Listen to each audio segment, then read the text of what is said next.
So thank you for telling me that you love movies, because there's a beautiful lady here today called Reim. And from the age of 4, she shared with me that she just had this fascination with television and film. And as she progressed through puberty and then into her later years, she had some opportunities to be an intern, and she realised she could be part of what she was watching. And when she looks at film, it's not just about the characters, it's the story, it's the life, it's the experience that she shares when she produces film. So can you give Reim an amazing, energy-busting applause, please, ladies? Everyone will be famous for 15 minutes. Have you heard that saying before? Do you agree, disagree? Agree? The person who said that was artist Andy Warhol. Everyone is a genius. Have you heard that one before? Albert Einstein said that. So I've been quite fascinated with both of these for a while. I've been in the industry for 20 years, and I remember thinking all the way back to when I was sweeping studio floors at the Disney Channel, filing papers at the BBC, all the way to being an executive producer at Dubai One. Why do we care so much about celebrities? Why do we care? Think about it for a minute. They're doing their job. We're watching them do their job. We're making them popular whilst they do their job. So why? I often sit there and think I'm a highly experienced producer with over 20 years experience. If people sat there watching me do my job, would I be famous? I found myself thinking about this again the last time I was at Burj Khalifa. So anyone know how high Burj Khalifa is? How many floors? 154? So I think the highest viewing deck is something like 122, 125, something like that. And it goes higher. So I was very fortunate to be on the 144th floor just before it opened. Any guesses why? Any guesses why I was there? Because I was working on Mission Impossible 4. Yeah. And what do you think the most asked question is? Tom Cruise. They want to know everything about him. They want to know, what did he look like? Was he good looking? Is he really that tall? Every possible question about Tom Cruise is what I get asked. Is he really that short? Every question. Not one question about my experience working on a feature film. And I find that fascinating, because the way I see it is he was there doing his job, I was there doing mine. My job has evolved quite a lot, fast forward to now, and in the world that we're in, influencer marketing has become a thing. We heard a talk about it yesterday. And social media has exploded, which means that everybody now needs to take it seriously to get their visibility out. And it's kind of put the power in your own hands. I started a company called Dubai On Demand 5 years ago. Actually, I started TI22 10 years ago, but Dubai On Demand 5 years ago. And the goal there was to help individuals have a voice online. It was to help them create their own content. And really, now, you could be your own celebrity. I was thinking about this a few years ago. I was working with a well-known TV chef. Lovely lady. She's in her 60s. She reminded me a lot of my mum. You know, her cooking was delicious, and she insisted that we all got fed and all left the shoot with like whatever food was left over. And I asked her, how did she make a transition? How did she suddenly become this well-known TV chef? And she said, well, her friends and family always told her that her food was delicious, and she's, you know, quite confident person. Why not upload a video? So she did. And a few years on, and 2.1 million followers later, Manal Al-Alam is now a very well-known TV chef. And I find that really interesting, because a few years ago, she was just cooking at home for her family, and now she's all over YouTube, all over television, because she finally realized her passion. Anyone here on TikTok? So TikTok is the fastest growing social media platform. And I find it really interesting because for a while I just thought it was people dancing and jumping up and down. But there's a profile that I found that caught my interest. It's a young gentleman. His name is Austin Lee, and he has 19 million followers. 19 million. Any guesses what kind of content a young male might be putting on TikTok? Pranks? Any other ideas? Cars? Pranks, cars, any other thoughts? Women? That's what you'd think, you know, young male on TikTok. He's actually doing lipstick reviews. Lipstick reviews.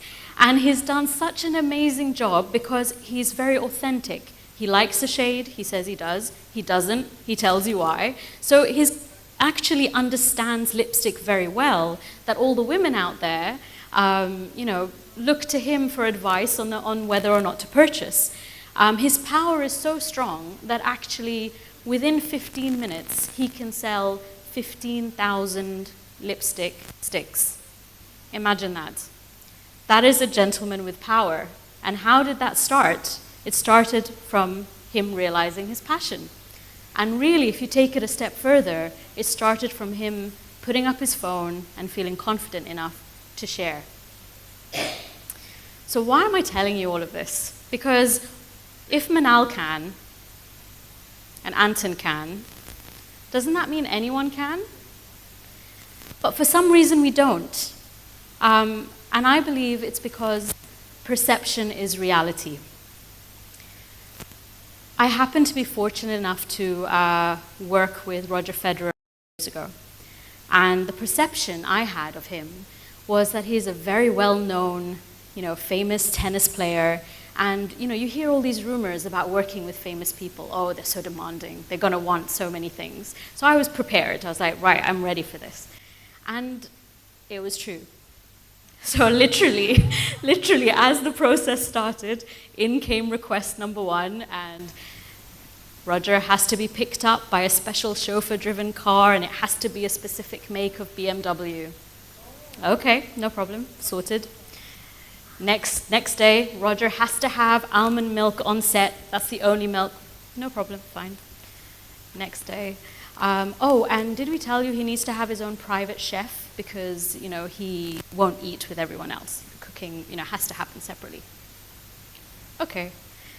Next was, don't forget the manicurist. There has to be a manicurist on standby, just in case, you know, he may want a manicure done. Slightly unusual, first time I've heard that one, but okay. And then, oh, and please don't talk to him. You know, don't ask him to sign anything, or, you know, he's not here for that. Okay, fine, got it. Shoot day came, and in my head, I've got my checklist, and it's chauffeur, tick, almond milk, tick, chef, tick, manicurist, tick. I'm all sorted. We're ready on set. And next thing I know, I'm calling the chauffeur, and Roger hasn't appeared. I'm like, why, where is he? And he got in his own car, and he drove his way, and he made it to set on his own. I was like, okay, interesting. Lunchtime came. Where do you think Roger was? He just got into the queue with everyone else, went to the buffet, and sat amongst the team and ate with everyone else. Okay? End of the day, he's the one who actually offered to sign people's tennis balls and chat, and he was a very, very pleasant gentleman. I decided to have a peep into the manicurist room, and it was being used, not by Roger. Which, again, perception is reality. So my perception of him was that he's a star, he's made all of these requests, such a difficult person. It couldn't have been further from the truth. The reality was, he's just like you and me. He was down to earth, he ate with us, he spoke with us, he talked to us, and that is a world where we have made someone who is just like us bigger through our perception. Does anyone remember where they were when Burj Khalifa opened? Anyone remember that? 2010, beginning 2010. But do you know where you were? Do you actually remember it? Yeah? I do very clearly, because I was responsible for the live television broadcast of the opening. So for those of you who may not be familiar, when you're working on a project like that, you're in what's called a gallery, and you have a lot of TV screens in front of you, and you can see, like, from different camera angles what's happening on site. And we were meant to have a live show that went on at 8 p.m., and it was 7:10, and I was looking at a screen, and I saw Sheikh Mohammed's son arrive, and I thought, well, this is unusual. It's 50 minutes early, you know. So I gave the media office a call, and I said, is everything on track? Because we were informed His Highness is arriving at 8 p.m. Yes, everything's fine. Okay, great. Got off the phone.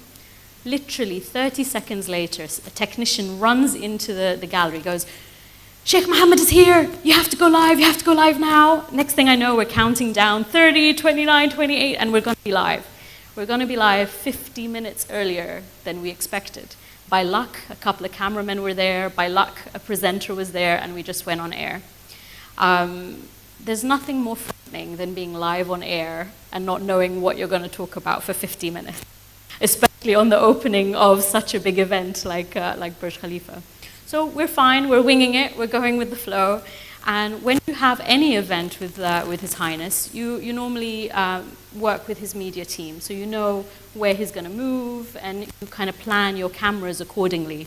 So I'm like, okay, it's fine, he's walked out.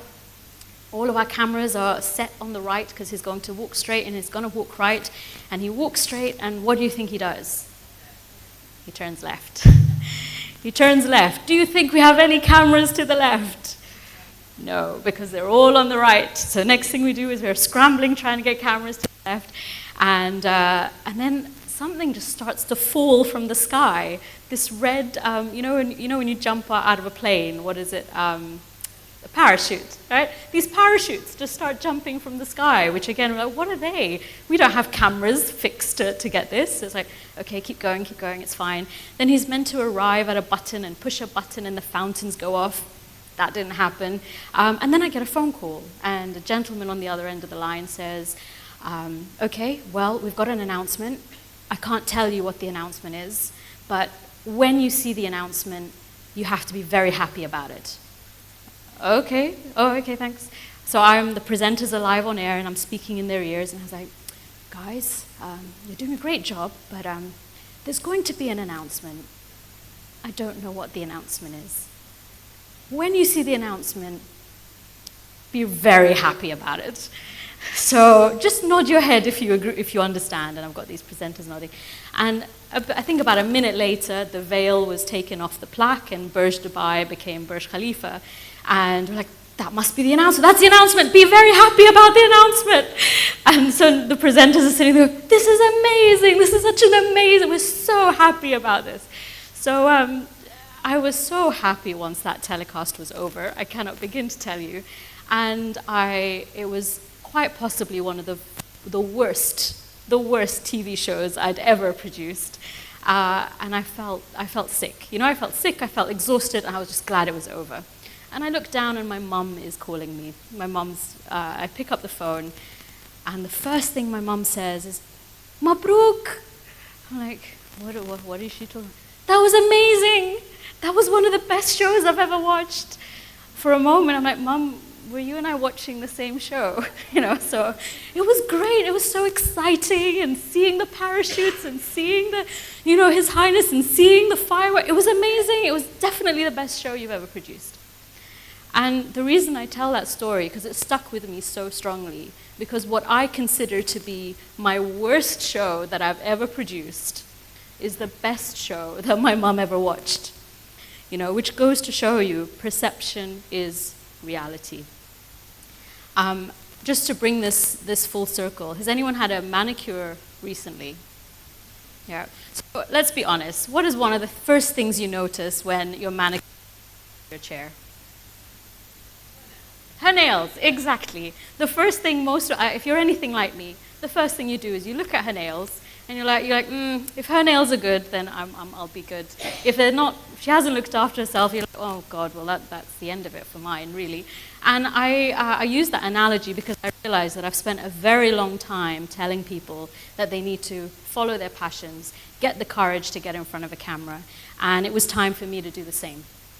So with that in mind, people often think I'm very confident because they see me on stage. I'm very confident in my business, but I'm actually very self-conscious.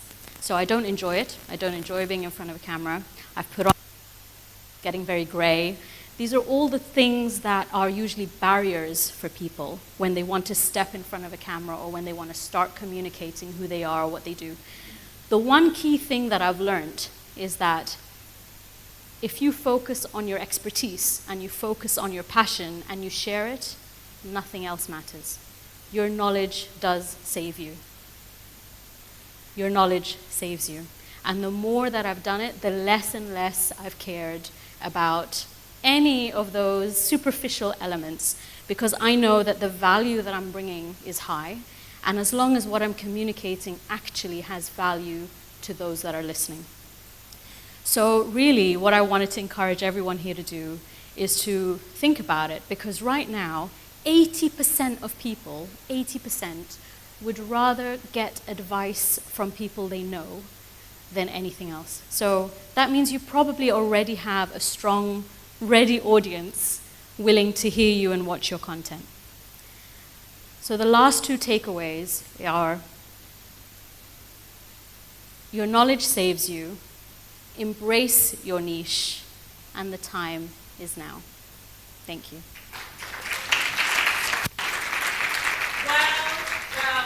Well, that was yummy bubby, yummy, yummy, yummy, bubby, bummy, yummy, yummy, yummy. I mean, I've just made up a new word. Thank you. Reim, thank you so much. That was so insightful.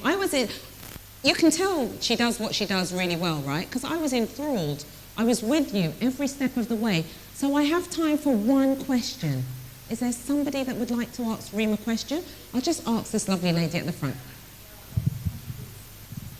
It's actually not a question, but it shows that women are capable to do a lot of things, and a lot of things more than we always think. And I think it's wonderful what you have done, and that you shared is so lively with us.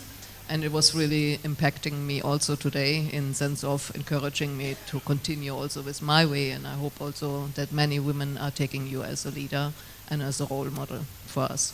Thank you so much. Thank you very much for sharing. I appreciate it. Thank you so much. Reim will be here over lunch. So if there's any questions that you've got that you think about over lunch, please do share it with Reim. I'm sure she'll be happy Absolutely. to answer them for you. Can we give Reim a round of applause? Thank you.